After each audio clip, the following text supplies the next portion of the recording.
Unwanted ये जो fear है, ये जनरेशन टू जनरेशन पास होते जा रहे हैं, पता ही नहीं चल रहा क्यों। जब भी डरेगा तुम्हारा पूरी तरह विकास नहीं होगा। कहीं ना कहीं ये पैरेलल वर्ल्ड एग्जिस्ट है जो फ्रीक्वेंसी हमें नहीं पता चल जाता। कह सकते हैं कि पेरेंट्स में आजकल कंपटीशन की ये जो है ना फीलिंग बहुत बढ़ गई है। एग्जामिनेशन में कोई बच्चे को आज तक घर में नहीं डांटा, फिर भी एग्जाम के टाइम पे डरता है। फल का इच्छा देख के आप काम करवा रहे हो, या फिर पनिशमेंट या फिर फल देना, ये दोनों में खराबी है। टीचर और स्टूडेंट का रिलेशनशिप वो बियॉन्ड लिमिट पे जाएगा ना, तब जाके वो अच्छा पढ़ाई करेगा। लोग उसको प्रोफेशनलिज्म से जोड़ते हैं, कितना प्रोफेशनल है ये। वो जहाँ लिमिट आता है ना, वहाँ वो पूर्णता नहीं आता है। मतलब मेरा बचपन भी मेरे बच्चे के अंदर ही रहता है। मुझे नहीं मिला, मेरे को एक टॉय से खेलना नहीं मिला, तो सारे के सारे टॉयज भर दो, एक भी टॉय से नहीं खेलता होगा।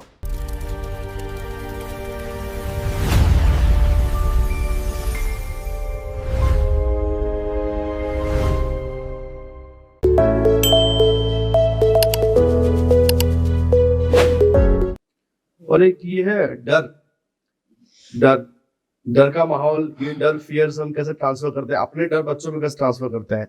वही ये झूठ के जैसे ही है। उसमें ऐसा ही ना कि हम डर रहे तो हमने कभी फील नहीं किया या फिर उसका सामना नहीं किया, तो बच्चों को भी हम यही बोलते हैं कि भाई ये चीज डरावनी है, डर है, ऐसा कुछ ना। ये मैं ऐसा बोल रहा हूँ, इवोल्यूशन के हिसाब से मैं बताता हूँ कि हम सिर्फ दो ही डर के साथ पैदा होते हैं, तो वो होना जरूरी है। एक तो है बहुत भयानक आवाज से डरना, क्योंकि भयानक आवाज मतलब डेंजर, शिकार, डेंजर ही वहां नहीं जाना है। और दूसरा है हाइट से डर, हाइट से डरना, क्योंकि गिरेगा तो नुकसान, विल नॉट सर्वाइव। ये दोनों सर्वाइवल का पार्ट था। तुम देखना, जो बेस लाइन हमेशा सर्वाइवल है। जो भी हमारा सेंसस है, जो भी हमारा स्वभाव पार्ट है, इंद्रियां है, सब सर्वाइवल करती है। सर्वाइवल के लिए। ये तो तुम आज उसको चश्मा पहनने के लिए यूज कर रहे हो, वो अलग बात है, लेकिन ये सब चीजें तो सर्वाइवल के लिए बना था पहले। हाँ, जानवर तो आज वो चीजें जो है वो उसी के लिए इस्तेमाल कर रहे हैं। आज भी वही आज ही वो कर रहे हैं। हम अलग कर रहे हैं, वो अलग बात है, लेकिन बना तो हम भी जानवर ही। और ये सारे चीजें सिर्फ और सिर्फ सर्वाइवल के लिए ही था। डर भी उसी का एक पार्ट है। ये दो डर के साथ इंसान पैदा होता है, बाकी सारे डर उसको अंदर डाला जाता है। पेरेंट्स को कहीं ना कहीं आई फील लाइक मिसाल की तरह बनना चाहिए बच्चों के लिए। अपना एग्जाम्पल दे सकते हो जब उनसे बात करें कि देखो बेटा, हमें इस तरीके की ये प्रॉब्लम है, तो उसमें आप बच्चे देख के ऑब्जर्व करते हैं आपको कि आप कैसे सरवाइव करते हो, आप कैसे रिएक्ट करते हो। अगर आप सिचुएशन को फेस कर रहे हो, अभी ये प्रॉब्लम है, तो वो भी फेस करना सीखेंगे कहीं ना कहीं। आप भाग रहे हो तो वो भी भागना सीखेंगे, झूठ बोल रहे हो झूठ बोलना सीखेंगे। तो ऐसा एग्जाम्पल सेट करना चाहिए बच्चों के लिए कि बेटा ऐसी सिचुएशन मेरे साथ भी आई है और आपके साथ भी आएगी, आ सकती है, तो आपको इस तरीके से फेस करना है। होगा, प्रॉब्लम्स आएंगी, लेकिन आपको उसमें से ये खुद एग्जाम्पल सेट करने से भी हो सकता है, और स्टोरीज के हेल्प ले सकते हैं, दूसरे लोगों के भी रेफरेंसेस ले सकते हैं कि देखो उन्होंने क्या किया, वो डरा। तो ये मेरे घर में भी एक डर है, मेरी वाइफ जुए से डरती है, और मेरा बेटा भी जुए से डरने लगा। एक्चुअल में वो उसको जुए से डरने का कोई मतलब नहीं। सही बात है। मेरे वाइफ के कहीं पास्ट में जुए को लेके कुछ इंसिडेंट हुआ होगा जिससे वो देख के डरने लगी। अब या तो सुपर हीरोज, अब जैसे माँ डर रही है तो उसमें कुछ ना कुछ होगा, तो भी डरेगा। इसका अगला बच्चा जो होगा वो भी डरेगा, क्योंकि पापा डर रहे हैं। ये डर ना चाहते हुए तुम्हारे साथ साथ है, ट्रांसफर हो रहा है। ट्रांसफर हो रहा है। ये एक बार चूहे को हाथ में रख के बस एक बार सहला दिया, डर खत्म। तो ये ब्रेकिंग द चेन हुआ। तो ये ब्रेकिंग द चेन तुम्हारे पेरेंटिंग से हो सकता है। अनवांटेड ये जो फियर है, ये जनरेशन टू जनरेशन पास होते जा रहे हैं, पता ही नहीं चल रहा क्यों डर रहे हैं। अंधेरे से डर रहे हैं, क्यों डरना है? क्योंकि जहां पे भी अनप्रेडिक्टेबिलिटी होता है ना, वहां पे डर होता है इंसान को। क्योंकि अंधेरा मतलब वहां लाइट नहीं है, लाइट नहीं है मतलब वहां से कोई भी चीज परसीव नहीं हो पा रहा है, चीजें दिख नहीं रहा है। चीजें नहीं दिख रहे तो वहां पे क्या हो सकता है? बताओ क्या हो सकता है? भूत हो सकता है। भूत है ही नहीं, समझो। अब अगला स्टेप में तुम्हें कुछ दिख नहीं रहा तो वहां पे क्या हो सकता है? डेंजर हो इसका सकता है। डेंजर हो सकता है। डेंजर हो सकता है। कोई- अब मैं सपोज कर रहा हूँ डेंजर नहीं है, तू सपोज करे डेंजर हो सकता है। हम्म, मैं अगर गया और मुझे कुछ हो गया तो मैं सर्वे हुआ नहीं हुआ, लेकिन तुमने सपोज क्या किया था कि डेंजर हो सकता है, हाँ। इसलिए तुम गए नहीं गए, तो तुम सर्वे हुए कि नहीं? तो डर फायदामंद है कि नहीं? तो सर्वाइवल के लिए डर था कि अनप्रेडिक्टेबिलिटी, कि आगे क्या है मुझे नहीं पता, तो मैं डरना मुझे अच्छा लगेगा, क्योंकि दिमाग तुमको डरा के तुम्हारा सर्वाइवल जो है वो बढ़ा रहा है, चांसेस बढ़ा रहा है चांसेस बढ़ा रहा है। जो डर नहीं किया वो गया। वो गया आगे, वो मर गया।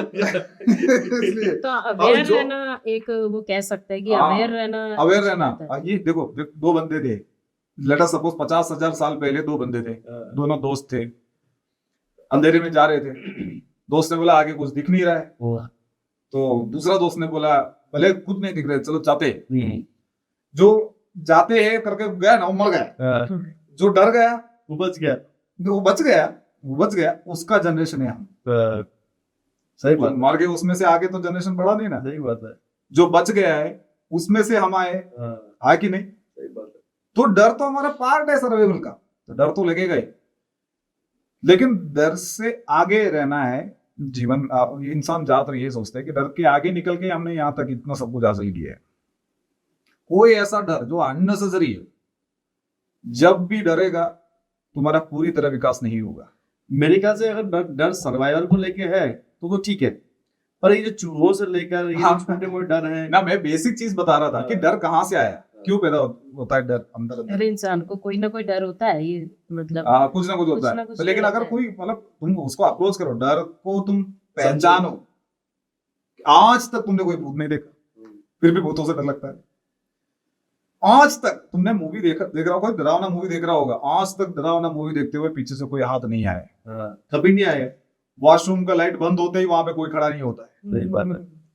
होता है कि नहीं? आज तक हुआ नहीं है, फिर भी डर लगता है। तो कोई डर हमेशा के लिए बैठ जाता है, लेकिन इसको अगर एक बार कन्फ्रंट करे ना तो खत्म, फिर कुछ नहीं होता। डर को समझना पड़ता है, जानना पड़ता है। वो आप ग्लाइडिंग कैसे ग्लाइडिंग डरते नहीं करते। कौन सा? ये मेरे को डर लगता है भूत की फिल्में देखकर। मेरे को डर लगता है, मुझे पता है कि भूत होता नहीं है, और फिर भी अंदर है वो डर। एक्चुअली इसमें बताऊं, साइंटिफिक रीजन बताऊं मैं, तुम सुनना चाहो तो। हाँ, बिल्कुल सुनने के लिए तो है ये। एक्चुअली में जो भूत का मतलब क्या होता है, हमारा जो सुनने का क्षमता है वो कुछ फ्रीक्वेंसी में सेट है। 20 to 20 kilohertz 20 hertz to 20 kilohertz 20 kilohertz तक हमने सुनने का क्षमता है। उसके बाद में देखने का भी एक क्षमता है, 400 to 700 टेराहर्ट्ज ऐसा कुछ है, वो रेशियो में है। हाँ। अब इसके पार जो आगे पीछे जो भी फ्रीक्वेंसीज हो गए वो हमें सुनाई नहीं देगा, नहीं देगा ना, हमें दिखाई देगा। नहीं दिखाई देगा। इसका मतलब ये नहीं कि तुम्हें महसूस नहीं होगा, इसका मतलब ये नहीं है कि तुम्हें महसूस नहीं होगा, कि कोई ऐसा फ्रीक्वेंसी हो कि कोई ऐसा बोलता है ना कि मेरे को तो रियल में टच हुआ था, रियल में मुझे महसूस हुआ था, वो ये था भाई, ये अननोन फ्रीक्वेंसी था कुछ, कि मंदिर में तुम जा रहे हो या फिर कोई ऐसा भयानक जगह पे तुम जा रहे हो या ऐसा कोई जगह पे जाएंगे ना, तो वहां पे इस फ्रीक्वेंसी के पार कुछ चीजें तुम्हें इफेक्ट करते हुए दिखाई देगा, महसूस तो होगी वो। महसूस होगा, लेकिन उसको पकड़ने के लिए हमारे पास वो ट्यूनर नहीं है। देखो भूत नहीं बोल रहे वो वो भूत नहीं है, Vibes, हम कह सकते हैं जैसे बोलते हैं ना वाइब्स। वाइब्स अलग है, वाइब्स अलग है। अच्छा ओके वाइब्स अलग क्या है वो, क्योंकि इनका जो वाइब्स है वो ट्यूनिंग का पार्ट हुआ। ओके ये मैं बिल्कुल साइंटिफिक बात कर रहा हूँ। ये इस फ्रीक्वेंसी को पकड़ने के लिए हमारे पास कोई ऑर्गन नहीं है, लेकिन एज एन एंटाइटी, एक ह्यूमन इंडिविजुअल होने के नाते कहीं ना कहीं ये पैरेलल वर्ल्ड एग्जिस्ट है, जो फ्रीक्वेंसी हमें नहीं पता चल जाता है। लेकिन सेंस ऑर्गन सिर्फ 5 नहीं है, गिना जाएगा तो 15 है। लाइट बंद करो तो भी आपको पता है ना, आपका उंगली को पता है आपका नाक कहाँ पे, ये कहाँ से सेंस हुआ, तो अपना ऑर्गन कहाँ है, ये सेंस है। हम किस तरह पानी के अंदर गिर जाओगे ना, आंखें बंद करके पानी के अंदर डाल दोगे ना, तो भी आप पाँव में ही खड़े रहेंगे, तो आपको पता है कि ग्रेविटी किधर है, वो कोई सेंस ऑर्गन से नहीं होता है। तो मतलब बहुत सारे मल्टी सेंसेस है हमारे पास, ये सारे सेंसेस से भी कोई ना कोई इंफॉर्मेशन अंदर आएगी। अगर अनपढ़ होगा तो भूत समझेगा, ऐसा कुछ है ही नहीं। सही बात है। अनप्रेडिक्टेबिलिटी या डॉग्स है, डॉग एग्जांपल, डॉग्स तो 20 किलोहर्ट्ज के बाद भी सुन सकते हैं। सुन सकता है, और ऐसा विजिल्स भी आता है हाँ विशेष पे जो हमें सुनाई नहीं देगा लेकिन कुत्ते को सुनाई देगा, कभी कभी क्या कुत्ता भौंकते हैं तो लोग कहते हैं इसको भूत दिखाई दे रहा भूत दिखाई देगा। और रात भर रोता है तो ऐसा लगता है कि ये इसको भूत दिखाई दे रहा भूत है, दिखाई अबे दे रहा है। भूख लगी है उसको। हाँ, बहुत जगह बोलते हैं कुत्तों को सुपर नेचुरल चीजें कुछ दिखाई नहीं है, देती कुछ है। नहीं। इसमें क्या होता है कि वो अर्थक्वेक आने जैसा होता है तो अर्थक्वेक का जो फ्रीक्वेंसी वो शायद पकड़ लेता है, वो एनिमल्स पकड़ लेता है और बर्ड्स उससे जल्दी बर्ड्स उड़ने लगता है ना, हाँ, तो इनको इनको मालूम इन सबको पड़ता है। पता चल जाता है। तो हमें ऐसा लगता है कि इनको भूत दिखता है, एक्चुअल में है नहीं। यार तुम्हारा कान और उसका कान अलग से है। इंसान ग्रीन का 20,000 शेड्स को पहचान लेता है, ग्रीन कलर का 20,000 शेड्स को पहचान लेता है। और ग्रीन के अंदर येलो हमें बहुत जल्दी से पता चल जाएगा क्योंकि हमें वो फ्रूट्स देखने के लिए तो बना था। इंसान मिट्टी का स्मेल, मिट्टी के अंदर पानी गिरने पर जो स्मेल है वो बहुत अच्छे फ्रीक्वेंसी पे पता लगा सकता है क्योंकि उसको बारिश ही तो उसको जिंदा रखता था। जैसे हमने एग्रीकल्चर शुरू किया 13,000 12,000 साल पुराना, तब से बारिश नहीं हो तो एग्रीकल्चर खत्म, एग्रीकल्चर खत्म तो सर्वाइवल खत्म, सर्वाइवल होगा ही नहीं। तो बारिश में अगर पानी सोइल में गिरता है ना तो उसका जो फ्रैग्रेंस वो बहुत जल्दी पकड़ लेते हैं हम। कई जगह तो मिट्टी की खुशबू भी बहुत अच्छी लगती है। एक खुशबू अच्छा लगता है, वो क्यों है? क्योंकि हमारा सर्वाइवल पार्ट था, तो उस हिसाब से हम हमारे सेंस ऑर्गन्स को बना दिया। और कुछ एनिमल्स को उनके सर्वाइवल के हिसाब से उनका सेंस ऑर्गन्स बन गए तो उनको भूत दिखता है। हम मानते हैं बेचारा वो बोल रहा होगा भाई खाना दे दो, खाना दे दो यार। भूख लगी है मुझे। पूरी रात रो रहे हैं यार, यमराज आया कल किसी न किसी का मौत होगी ना होगी। होगा, अब ये क्या 2-4 बार इस बाई चांस किसी का मौत हो गया होगा हाँ, और वो लिख किया गया, लोगों ने भाई कहानी ये है, छोड़ दिया। हाँ, कहानी छोड़ दिया। ये जुड़ा हुआ कहानी, कौन सा भूत है? आजकल कोई भूत नहीं है भाई। कैसे ये पोल्यूशन में भूत भी रहेंगे और पोल्यूशन रहेंगे कैसे? कैसे? अब अगर ये बिना वजन वाला कोई चीज जिसका कोई वेट ही नहीं है, अस्तित्व नहीं है, अगर एक पहले मैंने ऐसा सुना था कि 19 ग्राम का है, एक आदमी मरने से पहले उसका वेट जो देखा गया ना, उसके बाद मरने के बाद वेट देखा गया तो 19 ग्राम दिखाई दिया। तो किसी ने ऐसा पता लगाया कि भाई ये 19 ग्राम का है आत्मा। आत्मा अभी 19 ग्राम का होता हो, ये मुझे नहीं लग रहा है कि ये कोई ऑथेंटिक स्टडी है। कुछ अगर नहीं। होता हो अभी 19 ग्राम का, ये 120 किलो को क्या करेगा? कुछ नहीं। अच्छा कुछ एक कोर्दा की कुछ गलतियां अच्छी भी होती है क्या? नहीं ऐसा नहीं, वो डर का फिर खत्म नहीं हुआ था। क्या हुआ? तो माहौल बनाना था कि डर का और माहौल। अरे हम डर गए भाई, मालूम पड़ गया अब तो हमको, मालूम पड़ गया अब हम डरेंगे नहीं, मालूम पड़ गया ना अब तो हमको। ये बात है कि पेरेंट्स को डर का माहौल यदि पास ऑन नहीं कर देना चाहिए, चेन ब्रेक कर देना चाहिए। कोई भी डर है तो उसका सामना करवा बच्चों का। क्योंकि मेरा एक पॉइंट इसमें इसलिए मैं वापस उसमें लेकर आया कि जब तक बच्चा डरते रहेगा ना तब तक डेवलपमेंट नहीं होगा। क्योंकि हर बार डर तुमको सर्वाइवल मोड में डाल देगा कि अब जो अंदर का जो इमोशनल ब्रेन है ना तुम्हें सिकुड़ देगा कि भाई सबमिशन हो जाओ, कि अब डर जाओ। कि एनिमल्स डरते टाइम में क्या होता है? हाँ, ऐसे ऐसा होता ना कि वो सबमिसिव हो जाता है। जब सबमिसिव हो जाता है ना तो उसका डेवलपमेंट नहीं होगा। बच्चे अगर पूरा लाइफ सबमिसिव रहेगा तो डेवलपमेंट नहीं होगा। उनको ये सिखाना है कि फेस करो, और ये करो। एक तरह का एक लेसन है। डरना ठीक है, ये प्रॉब्लम है, इसको फेस करो, Face आगे बढ़ो, हाँ। और इसमें से भी कुछ सीखने को मिलता है। एग्जामिनेशन में कोई बच्चे को आज तक घर में नहीं डांटा, फिर भी एग्जाम के टाइम पे डरता है। एग्जामिनेशन में वो लो रिजल्ट लेकर आता है तो उसको कोई डांटता नहीं है, फिर भी एग्जामिनेशन में डर होता है। मेरे स्कूल में है काफी सारे बच्चे एग्जाम के टाइम फीवर आ जाता है, बीमार हो जाता है। इवन शरीर रिएक्ट करने लग जाता है तुम्हारा फियर की ओर, डर की वजह से। डर की वजह से। अरे इतना डर पालना ही क्यों है करते हैं। कि बच्चा ही बीमार पड़ जाता है। बीमार पड़ कहीं जाता ना है। कहीं ये कह सकते हैं कि पेरेंट्स में आजकल कंपटीशन की ये जो है ना फीलिंग बहुत बढ़ गई है। कॉम्पिटिशन वाला compare फीलिंग नहीं करते होना हैं। चाहिए। फीलिंग यही होना चाहिए कि तू पढ़ाई कर, तू स्पोर्ट्स में पार्टिसिपेट, तू आर्ट्स में पार्टिसिपेट, बस यही होना चाहिए। कंपटीशन में नहीं होना चाहिए। ये लास्ट टाइम बात किया था क्या? बस नहीं, अभी मैं ये बता रहा हूँ कि जैसे तुमने पढ़ाई किया तो नहीं, वो फर्स्ट नंबर आता है तो अप्रिसिएशन मिलता है, सेकंड नंबर या थर्ड नंबर या फिफ्थ नंबर आता है तो अप्रिसिएशन नहीं मिलता। लेकिन उसको भी अप्रिसिएशन करना चाहिए कि भाई हाँ तुमने इतना तक तो लाया। हमेशा फर्स्ट सेकंड थर्ड को अप्रिसिएशन नहीं करना चाहिए।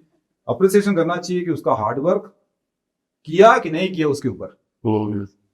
अगर फर्स्ट रैंक आया तो बोल देना चाहिए तुमने बहुत हार्डवर्क किया है, लेकिन ये नहीं बोलना चाहिए अरे यार सबसे आगे, ये सबसे आगे मतलब बाकी सब पीछे। सही बात है।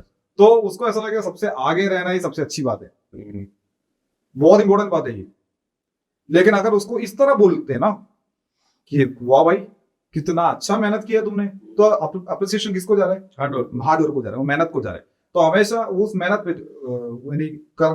रिलेट कर देना चाहिए। जो कुछ परफॉर्म नहीं कर पाए उसको क्या बोलेंगे? इस बार थोड़ा कम हार्ड वर्क रहा है तुम्हारा, मेहनत थोड़ा कम रहा है तुम्हारा। तो वो पोजीशन को जोड़ेंगे नहीं, क्लास में पोजीशन के साथ नहीं जोड़ेगा, उसको उसका ही हार्ड वर्क के साथ जोड़ेगा। तो पेरेंट्स को बस ये एडवाइस है मेरा कि भाई हार्ड वर्क के साथ आप ना मापो, कंपेयर मत करो। कंपेयर नहीं करो। आज तुमने हार्ड वर्क किया, तुम आगे आए, नहीं किया पीछे गए। ये किसी के आगे आना, किसी के पीछे जाना, इसके साथ कंपेयर नहीं करना चाहिए। ये तो किसी ने नहीं बोला हमें ऐसा इस तरह से कि आपकी पीछे या फिर कम मार्क्स आए कि अरे आपने हार्डवर्क कम किया है, बोलते उसका एक नंबर दे, उसका नंबर। हाँ शर्मा जी का बेटा, ये गलत बात है यार। उसका नंबर क्यों देखेंगे? तुम तुम्हारा हार्डवर्क के साथ कंपेयर करो। कभी हमेशा ऐसा बोलता ना कि तुम्हारा कॉम्पिटिशन तुम्हारे साथ है। ये तुम्हारे साथ का मतलब ये है कि कल जो तुमने हार्डवर्क किया था, कल जो तुमने प्रैक्टिस किया था, कल जो तुमने मेहनत किया था घंटों भर, उसके कंपैरिजन में आज नहीं है, इसलिए तुम पीछे। सही बात है। उसके कंपैरिजन में आज है आगे, तो तुम आगे। साइकोलॉजिकली उनको ये चीज हर्ट करती है एक्चुअली। बच्चों को हर्ट करती है, मुझे आज तक कर रही है। हाँ, बच्चे डर रहे हैं यार, क्यों ऐसा हुआ? पढ़ाई तो तुमने किया हीन है। भावना आती है उनमें। जी, वो नहीं होना चाहिए ना। पर सिस्टम भी हमारा इस तरह बन गया ना अभी कि चेंज होगा ना ये सुनने के बाद। शायद चेंज तो अच्छी बात है, बिल्कुल। पर हमारा ओवरऑल जो इंडियन एजुकेशन सिस्टम भी इस पे डिपेंड करता है कि कौन आगे, कौन पीछे। कौन आगे कौन पीछे। वहीं से हमें ये सब कंपटीशन की भावना तो वही देता है, चाहकर भी बच नहीं सकते इससे। एक क्वेश्चन जो है जो मुझे लगता है कि बहुत जरूरी है पूछना, सबसे मुझे लगता है कि मेरे अपने बचपन में मैंने बहुत सुना है, वो सब तुम्हारे लिए तो कर रहे हैं, तू पढ़ाई पे ध्यान नहीं दे रहा, तू एक काम नहीं कर सकता। हाँ, हमने तुम्हारे लिए बहुत कुछ किया है। हाँ बहुत कुछ किया, सब तेरे लिए तो कर रहे हैं। तो ये पता नहीं अभी भी हॉन्ट करता है क्वेश्चन मुझे। एक्चुअल में अकॉर्डिंग टू मी, मैं मेरे हिसाब से मैं कहता हूँ कि दुनिया में ना ये मैं कर रहा हूँ इसलिए तुम करो, तुम कर रहे हो इसलिए मैं करूँ, ये वाला सिस्टम कॉम्प्लेक्स सोसाइटी में से पैदा हुआ है। पहले ऐसा है हुआ ही नहीं है। कोई एनिमल में तुम देखते हो, कुत्तों में देखते हो कि तुम मेरे लिए हेल्प किया तो इसलिए मैं तुम्हारे लिए हेल्प करूंगा, या फिर कोई फल के लिए वो कुछ कर रहा हो। ये सिर्फ और सिर्फ इंसान में होता है, इंसानों में होता है। पर्पस 150 से ज्यादा लोग इकट्ठे होके एक साथ रह नहीं सकता कोई भी जानवर। ये तूने सुना होगा, हरारी का लोग इसमें है, सापियंस में है। अगर 150 से भी ज्यादा लोगों को इकट्ठा करना है तो वो सोसाइटी बहुत कॉम्प्लेक्स होता है। वो जिस हिसाब से सोसाइटी कॉम्प्लेक्स होता जाता है ना, उस हिसाब से गिव एंड टेक होता ही है। स्वार्थ बहुत ज्यादा होता है, गिव एंड टेक होता है। मतलब तुमने मुझे हेल्प किया तो मुझे हेल्प करना पड़ेगा। अभी देखो अपना सोसाइटी कितना कॉम्प्लेक्स है। मैंने आपको बताया कि आज हम ये टेबल पे बैठे हैं, ये टेबल अगर लोखंड से बना हुआ है, लोखंड को निकालने के लिए कितने लोगों ने हेल्प किया होगा। ऐसा हर चीज जो तुमने पहना है, हर चीज जो तुम देख रहे हो आजू बाजू, ये सारे का सारे चीजें किसी ने बना के यहाँ रखा है। इतना कॉम्प्लेक्स सोसाइटी है, तो गिव एंड टेक तो होता ही है। लेकिन सिर्फ और सिर्फ गिव एंड टेक का मेंटालिटी रखना बहुत खराब बात है। ये बचपन से ही हमारे दिमाग के अंदर डाला गया है कि मैंने ये किया इसलिए तुम्हें ये करना है। तो इमोशनली इसको चेन बांध दिया जाता है कि मम्मी ये कर रही है, मुझे करना ही पड़ेगा। वो इमोशनली ब्लैकमेल कर देती है। मैं कितना करती हूँ तुम्हारे लिए, सुबह उठती हूँ 4 बजे उठती हूँ, तुम्हारा पूरा का पूरा टेंट्रम सहती हूँ, ठीक है। तुम्हारा पापा को छोड़ना पड़ता है, तो उनके लिए खाना सबके बीच में मैं पीस रही हूँ, और मैं इतना कर रही हूँ, तुम्हें नहीं दिख रहा है। कम से कम तुम्हें इसका रिटर्न तो देना नहीं चाहिए। इसका रिटर्न देना होता है। समझ के साथ अगर काम करेगा बच्चा, लॉजिक के साथ, तो इसका रिटर्न में नहीं होता है। एक माँ अपने बच्चे के लिए करती है, वो कभी भी कॉमर्शियल एक्टिविटी नहीं होता। सेम रिटर्न में बच्चा माँ के लिए जो करे वो भी कॉमर्शियल एक्टिविटी, कॉमर्शियल में लेन देन होता है। ये लेन देन की बात नहीं है। ये भावना छोड़ ही देना चाहिए मेरे हिसाब से अकॉर्डिंग टू मी, कि ऐसा कभी बोलना नहीं चाहिए कि भाई मैं कितना कर रहा हूँ वो तुम नहीं कर रहे हो। ये पेरेंट्स को कभी कभी मुझे बच्चों को गिल्टी फील करवाने के लिए मुझे बोलना पड़ता है, लेकिन एक्चुअल में ये लेना नहीं चाहिए। बच्चा खुद महसूस होते हुए, खुद समझते हुए काम करना चाहिए, अपना लॉजिक के हिसाब से, अपने इमोशन के हिसाब से काम कर देना चाहिए। उस लेवल तक पेरेंटिंग को लेकर जाना है कि आपको कोई भी फल का इच्छा देख के आप काम करवा रहे हो, या फिर उसको ऐसा- पनिशमेंट या फिर exactly. फल देना, ये दोनों में खराबी है। आगे जाके बच्चा कोई भी काम करेगा, रिटर्न में कुछ ना कुछ मांगेगा। अनकंडीशनल लव के बारे में उसको पता ही नहीं होगा कि अगर मैं तुमसे प्यार करता हूं, तुम भी मुझसे प्यार करो। ये इस तरह से भावनाएं दिमाग में आ जाएगा, मैं इतना किया तो मुझे भी चाहिए। बस तुम्हारा किडनी तुम्हारे लिए काम कर रहे हैं, पूरा अर्थ घूम रहा है, ये सब कोई फल का इच्छा के लिए नहीं। सही बात है। ये पूरा पूरा जो ब्रह्मांड जो है ना, वो काम कर रहे हैं। कोई भी प्रोसेस फल का इच्छा के लिए नहीं कर रहे। सिर्फ तुम जो है ना, वो फल का इच्छा के लिए कर रहे हो। ह्यूमंस मैं यहाँ पे बैठूं, आधा घंटे का मुझे पेमेंट दे दो भाई। आधा घंटे के अगर 5 मिनट ऊपर जाएगा तो क्या होगा? पेमेंट नहीं मिलेगा। ये तो कहीं ना कहीं देखा जाता है। हर बार जब भी तुम फल का इच्छा के लिए करोगे ना, और हमारी तो वो सोसाइटी काम में नहीं हर चीज- रहता। हर सोसाइटी जोड़ी हर चीज पैसे से दी है ना हमने, हर चीज, हर मटेरियल, हर चीज, हर इमोशन से पैसे से जोड़ दिया ना हमने, ठीक है, हर चीज। तो वो कहीं ना कहीं वो तुमने आएगा तुम्हारा चीज। टाइम को, तुम्हारा स्किल को, तुम्हारा लेबर, तुम्हारा मेहनत, इन सबको तुमने क्या के पैसे से जोड़ दिया। लेकिन इसमें ये गिव एंड टेक से भी ज्यादा ऊपर ऊपर उठ के तुमको देखना चाहिए सोसाइटी को, रिलेशनशिप को, तब जाके वो अपना परिपूर्ण तरीके से फैलेगा। तुमने तुम अगर जैसे कि तुम्हारा पार्टनर है, वाइफ है, जो भी, उनको लिमिटेड एक्सेस, लिमिटेड प्यार और लिमिटेड अटेंशन, अट्रैक्शन, वो सब देंगे। लिमिटेड तो नहीं होता है, वो बियॉन्ड लिमिट जाता है। जब एक टीचर और स्टूडेंट का रिलेशनशिप वो बियॉन्ड लिमिट पे जाएगा ना, तब जाके वो अच्छा पढ़ाई करेगा। मेरा टाइम 1 घंटे का है, 1 घंटे इतना ही पढ़ाऊंगा, उसके बाद मैं चला जाऊंगा। वो जहां लिमिट आता है ना, वहां पूर्णता नहीं आता है। लोग उसको प्रोफेशनलिज्म से जोड़ते हैं। हाँ, कितना प्रोफेशनल है ये। यही है, वो प्रोफेशनल है। ये प्रोफेशनल होना नहीं है। अब पढ़ाई में अगर बच्चों को पढ़ाते वक्त अगर आपका 1 घंटा, 1.5 घंटा, सवा घंटा चला जाता है तो इट्स ओके। अगर 1 घंटे में तुम चले जाते हो तो तुमने उसको अपने फल के साथ जोड़ दिया है। प्रोफेशनल इसलिए Monetize कर दिया तुमने उसको। हाँ, कोई भी चीज को फुल्ली करना है, अच्छे से करना है, यानी आउटकम परफेक्ट होना चाहिए, तो लिमिट से ज्यादा देना पड़ेगा हर काम में। आप जिम जाते हो, 1 घंटे तो मैं 1 घंटे ही करूंगा, नहीं, कभी कभी 1 घंटे से ज्यादा चला जाएगा। आप डांस करते हो, मैं 5 मिनट ही करूंगी, तो कभी कभी ऐसा तुम्हें परफेक्शन लाने के लिए तुम्हें 5 मिनट से ज्यादा करना पड़ेगा। तो हर बार ये प्रोफेशनलिज्म, लिमिटनेस और फल का इच्छा के साथ साथ अपना हर काम को जोड़ना मुश्किल है, गलत है मेरे हिसाब से। रिलेशंस में भी ये कहे जा सकती है ये चीज। रिलेशनशिप में तो बहुत ज्यादा ही है चीज एक्चुअली में। कभी कभी ऐसा होता है यार, what you are trying to bring on the table. हमेशा ये क्वेश्चन सही थोड़ी होता है कि मैं टेबल पे नौकरी ले आता हूँ या फिर ये सब चीजें मैं रख रहा हूँ एक लाइफ में, तुम क्या लाते हो, तुम बताओ। तो ये तो सौदा हुआ। तो सौदा ही है। सौदा को तुम प्यार से कैसे जोड़ सकते हो? प्यार में कभी पास्ट नहीं होता, प्यार में कभी सौदा ही नहीं होता, प्यार में कभी फ्यूचर नहीं होता। प्यार अब है, दिस वेरी एग्जिस्टिंग में, ये एग्जिस्टिंग टाइम में जो फीलिंग मेरे को तुम्हारे लिए है वो प्यार है। सही बात है। बाकी तुम क्या लाते हो, तुम कल क्या थे या क्या था, क्या हो, ये नहीं है। अगर इन सबसे जोड़ना है तो प्यार नहीं है।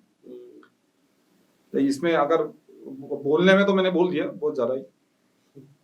बात सही है, गलत लगा आपको एकदम बताओ। एकदम सही बात है। एग्जैक्टली। सही है ना? जैसे कि हम सब लोग कोशिश करते हैं कि अपने बच्चों के सामने परफेक्ट बने, रोल मॉडल बने, हर चीज में आइडल बनने की कोशिश करते हैं, पर कहीं ना कहीं बच्चे भाप लेते हैं कि उनके पेरेंट्स भी इम्परफेक्ट हैं। वो आइडल वैसे नहीं जैसे वो दिखते हैं, या जैसे तब उनका दिल में क्या बीतती है। तो वो ये बहुत अच्छा है यार। देखो, मैं एक्चुअल में ये इसके ऊपर थोड़ा 1-2 शब्द बोलना चाहूंगा। नहीं बोल रहा हूँ। मेरे इसमें बताऊं, मेरे फादर है। हाँ। मैं हालांकि मैं कभी सुपर हीरो नहीं माना उनको मैंने, हाँ। पर कभी कभी उनकी जैसे मुझे सिखा रहे वो कि झूठ मत बोलो, ये मत बोलो, वो मत बोलो, पर मैं कभी कभी देखता हूँ कि वो खुद झूठ बोल रहे हैं। हाँ। दबाव में कंडीशन उनके भी रहे होंगे, कुछ फायदे के लिए उन्होंने बोले होंगे। मेरे पापा भी झूठ बोलते हैं। तो मुझे बड़ा दुख होता था। तो सुपर हीरो वाला जो है वो तो निकल जाता है उस दिन। पर बच्चे को क्या लगा कि मेरे पापा भी मेरी तरह ही इम्परफेक्ट ही हैं। पहली बात तो क्या बच्चों में दिल में फीलिंग आती है कि मेरा पापा सुपरमैन है। हाँ, एग्जैक्टली। जब वो दिल टूटता है तो साइकोलॉजिकल क्या डैमेज करता है बच्चों को? एक्चुअल में ये क्वेश्चन अभी अपने में इम्पोर्टेंस अब किसी ने ये सोचा नहीं होगा मेरे हिसाब से। हमने कभी सोचा है कि पेरेंटिंग में इसका क्या इम्पोर्टेंस है कि कोई एक ऐसा दिन आता है जिस दिन उसके बच्चे को पता चल जाता है कि मेरा माँ बाप भी एक नॉर्मल पर्सन है, एक ह्यूमन नॉर्मल नॉर्मल ह्यूमन है। जब वो झूठ बोलता है या फिर वो जो गलतियां करते हैं, कभी भी वो इमोशनल में बहकावे में आ जाता है, तो ये सब देखते हुए बच्चे को पता चल जाता है कि जो मैंने फिगर जो माइंड में बना रखा था, वो जो सुपरमैन वाला फिगर जो बना रखा था वो अब नहीं रहता है। पहले वो होना जरूरी है, पहले सुपरमैन वाला हीरो बनना जरूरी है। मेरा पापा जो है वो मेरे मम्मी जो है वो दोनों मेरे लिए देवता हैं, क्योंकि कुछ भी हो मैं उनके पास ही जाऊंगा और वो लोग ही खाना मुझे देते हैं और मुझे प्रोटेक्शन वो लोग देते हैं, तो मेरा सब कुछ है वो। अगर समझो कि तुम्हारे सामने कोई बंदा है जो तुम्हें खाना दे रहा है यूं ही अनलिमिटेड, वो भी प्यार से, और तुम्हें प्यार दे रहे हैं अनलिमिटेड, कोई कंडीशन नहीं, उसके बिना प्यार दे रहे हैं, और तुम्हें प्रोटेक्शन दे रहे हैं, तुम्हें खिलौना लाके दे रहे हैं, तुमको भगवान लगेगा कि नहीं लगेगा बताओ? वो भी तुम्हारा नर्वस सिस्टम डेवलप नहीं हुआ तब से वो तुम्हारा देखभाल कर रहे थे। तो पहला नजर में तो हर माँ बाप को ये सुनना चाहिए, समझना चाहिए कि हर माँ बाप बच्चे का पहला 3-4 साल के लिए तो सुपर हीरो है। अब कोई ऐसा दिन आता है कि जिस दिन बच्चा थोड़ा सा मैच्योर हो जाता है और पता चल जाता है कि माँ बाप में भी थोड़ा बहुत इमोशनल प्रॉब्लम्स है, प्रॉब्लम्स है, वो भी इंसान है, और रियल पेरेंटिंग वहां से शुरू होता है। रियल पेरेंटिंग वहां से शुरू होता है। इनको भी पता, बच्चों को पता चल जाता है कि ये सुपर हीरो नहीं है, तब उनका लॉजिकल वाला हिस्सा है ना, प्री फ्रंटल कॉर्टेक्स जो है वो वर्किंग करना शुरू कर जाता है। तब तक वो इमोशनल चीजों से ही रहते थे। अब उन्हें पता चल रहा है कि ये भी ह्यूमन है, अब मुझे मुझ पर रहना है, मुझे ही मेरा चीजें करना है। वो जो खुद का आइडेंटिटी है ना, वो अलग अपने पेरेंट्स से अलग से होकर सोचने लग जाते हैं, डेवलप करनी है। तो पीएफसी जो है वो और डेवलप होने लग जाता है, लॉजिक लगने डेवलप होने लगता है, अपने आप को दूसरा इंडिविजुअल मानने लगता है, ऐसा सब। तो दिन से एक अलग ही साइकिल है कि बच्चे का दिल टूट जाता है कि भाई यार पापा नहीं कर पाते, क्यों? मुझे भी लगता है कि यार ऐसा भी तो है कि अब जैसे मैं पेरेंट्स हूँ तो मैं मेरे बचपन के अंदर मैं देख सकता हूँ अपने अंदर, मेरा बचपन भी मेरे बच्चे के अंदर ही रहता है, ऐसा होता है ना। एक्चुअली में जब भी अपना बचपन को जोड़ देते हैं ना, तो ज्यादातर ऐसा लगेगा कि पेरेंट्स फॉल्ट में।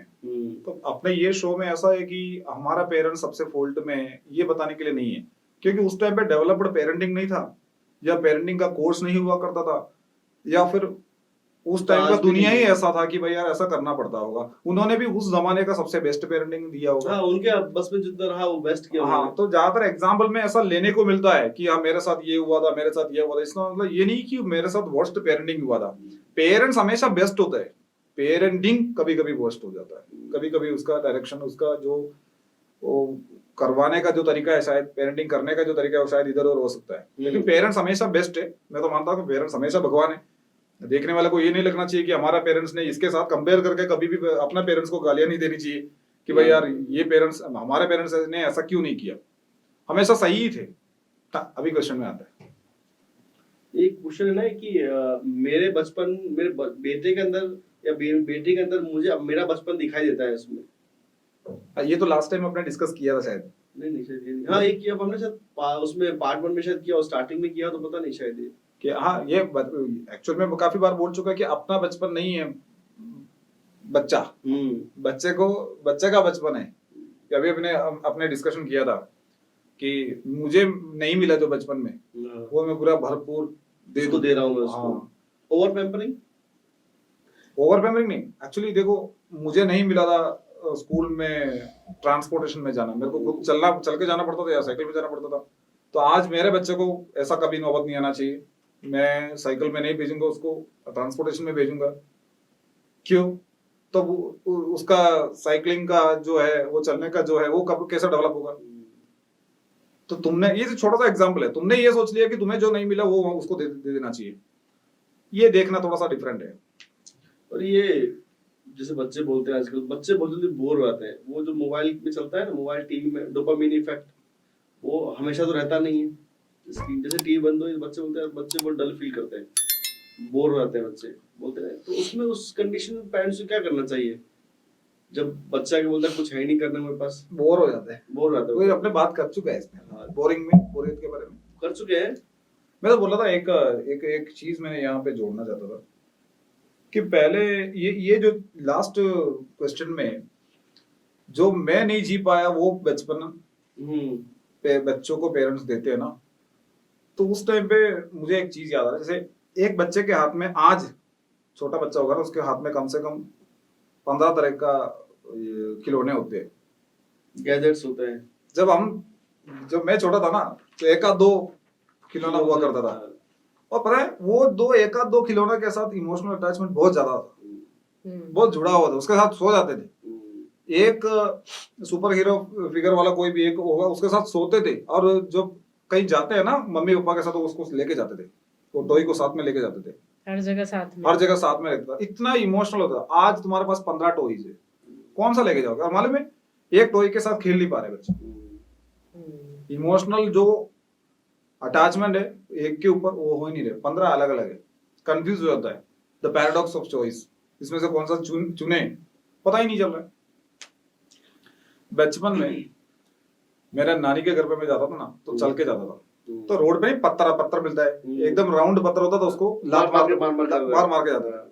तो नानी के घर पहुंचता ना, तो अब ये पत्थर को छोड़ना पड़ता है, तो पत्थर को साइड में करके जाते टाइम उसको 4 बार मोड़ के देखते हैं। ये लड़कों के अंदर है, तू जान समझ रहा होगा मैं क्या बोल रहा हूँ, कि वो ये जो 1-1.5 किलोमीटर जो हम मेरे मम्मी के साथ चल रहा था, तो पत्थर को मार के चल रहा था। ये जो 1.5 किलोमीटर, मतलब हमने समझो कि 20 मिनट में पहुंच गए होंगे, समझो तो 20 मिनट में उस पत्थर के साथ अटैचमेंट हो गया, क्योंकि एक ही पत्थर था। अब समझ लो कि उसकी जगह 15 पत्थर है, किस पत्थर के साथ तुम्हारा इमोशनल अटैचमेंट होगा। मैं सिंपल एग्जांपल से मैंने जोड़ा इसको। तो टॉयज कम कीजिए, चॉइस नहीं होगा, चॉइस नहीं होगा तो एक के साथ अटैचमेंट अच्छा रहेगा। तो मैं तो चाहता हूँ कि जो हमारा जो फैंटेसी है कि मुझे नहीं मिला, मेरे को एक टॉय से खेलना नहीं मिलेगा, तो सारे के सारे टॉयज भर दो, एक भी टॉय से नहीं खेलता होगा। सही बात है।